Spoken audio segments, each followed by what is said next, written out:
incredibly important. I mean, obviously it's a good day for me to be here at Ysgol Bro Pedr because of the investment in the bricks and mortar that's gone on here as part of our 21st Century Schools programme.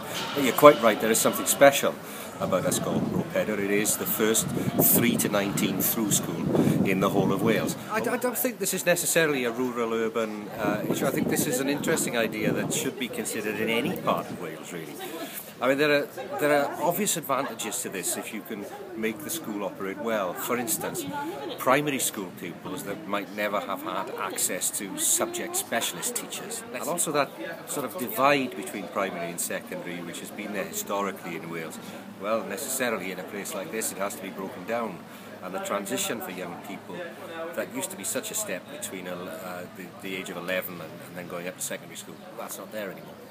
Odi, mae ar ôl 2 flynedd o alw'n hunan yn ysgol tair 19 Bro Pedr Llambed.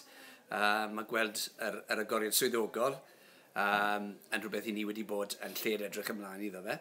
Ac wrth gwrs fi'n credu bod e'n binnacle o ddatblygiad sy'n mynd cryn bellach yn ôl na 2 flynedd. Wrth gwrs yn fe, a mae'r rhaglen gwella'r ysgol yma wedi bod mynd mlaen, fydden ni'n dweud yn rhwydd cyn y flwyddyn 2005. Felly mae'n binnacle o nifer y flynyddoedd a lot fawr o fuddsoddiad, rhyw 8-9 miliwn o fuddsoddiad. I chi'n gweld y datblygiad llawn fyna, plant bach sy'n mynd mewn yn 2 oed ac yn datblygu ar yr un safle gyda'r un set o athrawon dros gyfnod i hoes addysg nhw. Felly dyna sy'n yn gyffroes.